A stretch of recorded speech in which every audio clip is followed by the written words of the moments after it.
Flying T V کے دوستوں السلام علیکم۔ دوستوں، اسرائیل کے بارے میں آپ سبھی جانتے ہوں گے، مگر آج ہم اسرائیل کے ایک اہم تاریخی، ثقافتی اور صنعتی شہر حیفا کی سیر کریں گے اور جانیں گے حیفا کے بارے میں کچھ نیا۔ حیفا ایک ایسا شہر ہے جہاں پر اسلام سے ہی نکلنے والے دو مذاہب احمدی اور بہائی ازم کے لوگ کافی تعداد میں آباد ہیں۔ یہ شہر اسرائیل کا دل کہلاتا ہے۔ اس شہر کا ذکر مقدس آسمانی کتاب بائبل میں بھی ملتا ہے۔ یہاں پر ہر جگہ شراب خانے موجود ہیں۔ بہائی مذہب کے پیشوا عبداللہ بہا کی قبر اسی شہر میں موجود ہے۔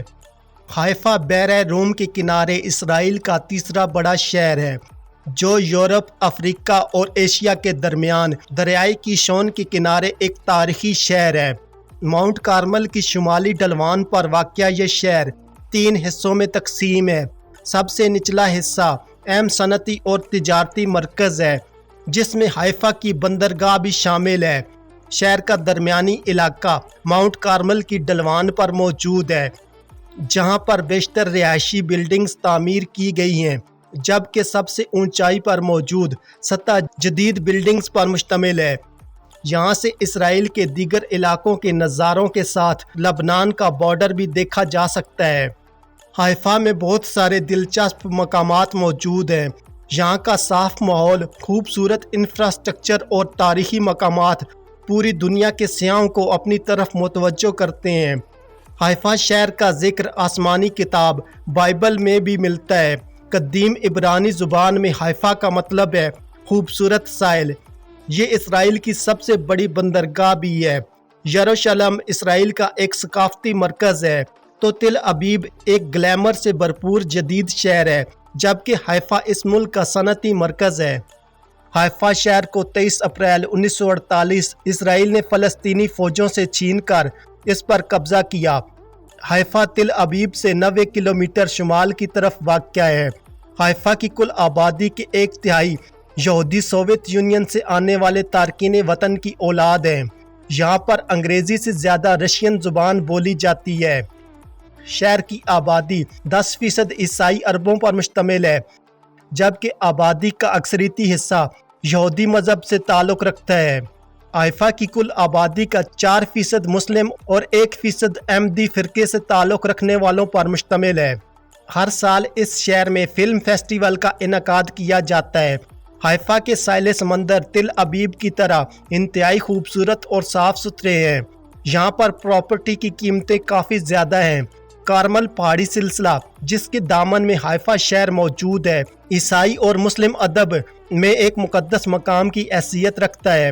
اس شہر میں اب تک ریکارڈ کیا جانے والا سب سے کم درجہ حرارت 0 ڈگری سینٹی گریڈ ہے۔ حیفا کی آبادی تقریباً 9 لاکھ افراد پر مشتمل ہے، جبکہ اس شہر کا کل رقبہ تقریباً 63 اسکوائر کلومیٹر پر مشتمل ہے۔ حیفا کی کل رقبے کا 16% پارکس پر مشتمل ہے۔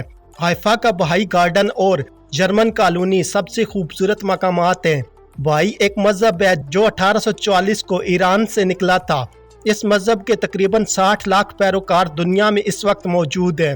بہائی مذہب سے تعلق رکھنے والے زندگی میں ایک دفعہ ضرور بہائی گارڈنز کی زیارت کے لیے جاتے ہیں۔ حیفا شہر کے مرکز میں ماؤنٹ کارمل پر حیفا کی جرمن کالونی واقع ہے۔ اس علاقے کو 18ویں صدی عیسوی کے دوران جرمنز نے آباد کیا تھا اور اب یہ حیفا کا دل کہلاتا ہے۔ حیفا کی جرمن کالونی کھانے پینے کی اشیاء کے لحاظ سے کافی مشہور ہے۔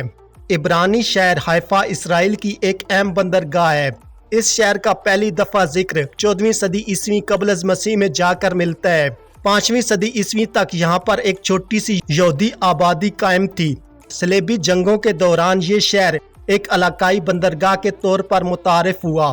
اس قصبے کو پہلی دفعہ 11ویں صدی عیسوی میں عیسائیوں نے فتح کیا، جو اسے کیفا کے نام سے پکارتے تھے۔ بعد کے دور میں 1799 عیسوی کو نیپولین نے اس شہر کو اپنے زیر قبضہ کر لیا۔ 1839 کو مصری جنرل ابراہیم پاشا نے حیفا پر قبضہ کر لیا، لیکن 1840 کو یہ شہر ترکی کے حوالے کر دیا گیا۔ بعد میں یہ شہر فلسطین کا حصہ بنا دیا گیا۔ 1516 عیسوی جب سلطنت عثمانیہ نے فلسطین کو فتح کیا تو یہ شہر بظاہر غیر آباد تھا،